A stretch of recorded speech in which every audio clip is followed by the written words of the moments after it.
no Karachi attack happened then, well, we'll wait and watch. Uh, Apparently, no Karachi attack has happened. Yesterday, there were all kinds of rumors on social media that apparently we have taken out the port of Karachi and INS Vikrant is in action. I'm not sure how these rumors end up on social media. I have nothing against rumors. In during wartime, even rumors can be a weapon that we can use against the adversary, which is fine. But as far as we see, uh, it doesn't look like Karachi port has been taken out. At least we haven't made any such claims. We, as in the government of India, right? So today there was a conference by the government of India a couple of hours ago, and we got some more details out of it. And a lot has happened in the last 48 hours, right?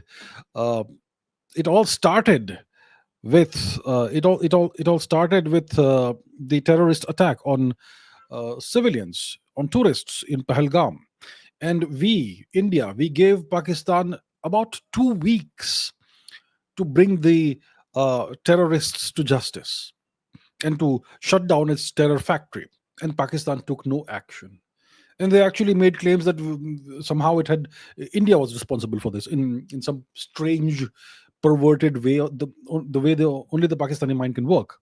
So we waited, we gave them time to deal with the situation, to bring the terrorists to justice. They did nothing. And then a couple of days ago, we launched pinpoint strikes on Pakistani terror infrastructure.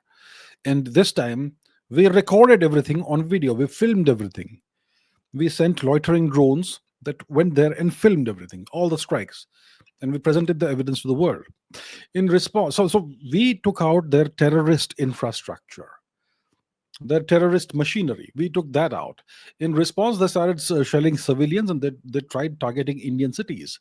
The night of the 7th, was it the night of the 7th of May? They tried targeting 15 Indian cities with missiles and drones. And every single missile and drone was intercepted. Not a single hit on an Indian target, whether it was a civilian target or a military target. So then they started shelling civilians on the Indian side of the border of the LOC. Rajouri, Punch, Uri, and Indian civilians are suffering as a consequence. They're dying. When you're doing shelling, you can't take that out with anti-aircraft weapons, right? So they've been doing that, and we have suffered casualties, right? So this is another provocation by Pakistan. This is nothing short of terrorism. If you are shelling civilians and civilians are dying and civilian property is being destroyed and damaged, that is terrorism. Terrorism means, what's the definition of terrorism? It means you're targeting civilians. So the Pakistanis are right now, as we speak, indulging in more terrorism.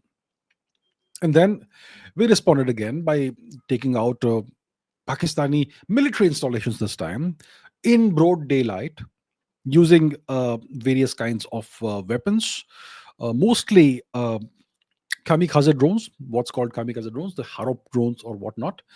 And we did this in broad daylight. And then the Pakistanis last night, I think they tried attacking about more than 20 Indian cities, 20 or 25 Indian targets, all the way from Leh in the north to Gujarat, the Sir Creek and Bhuj region in the south.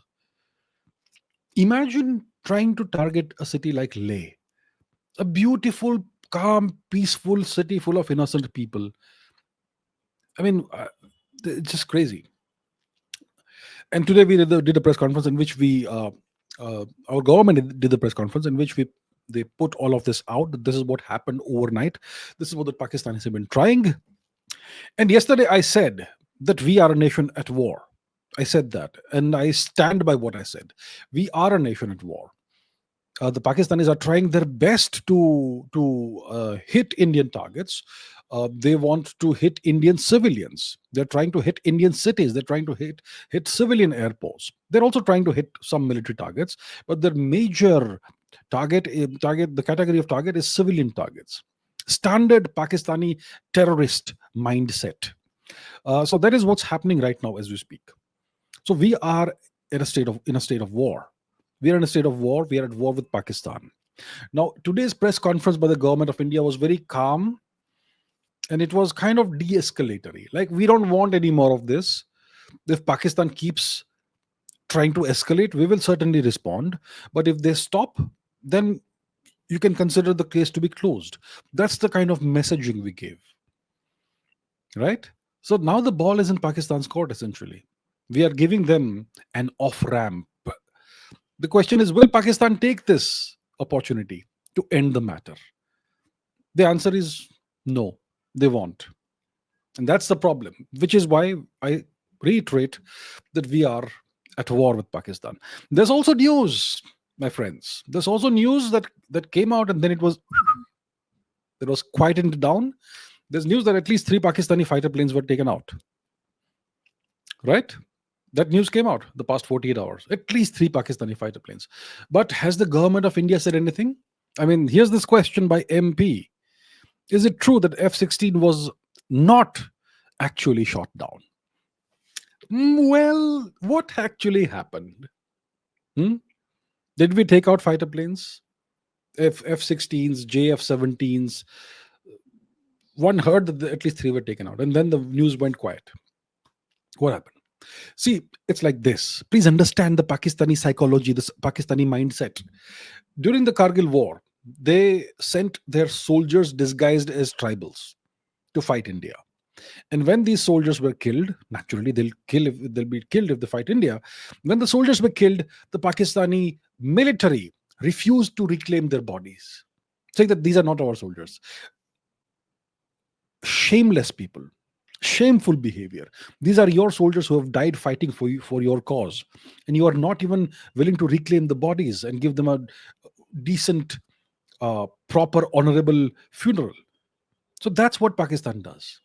If they lose personnel, they disown them. Why am I saying all this?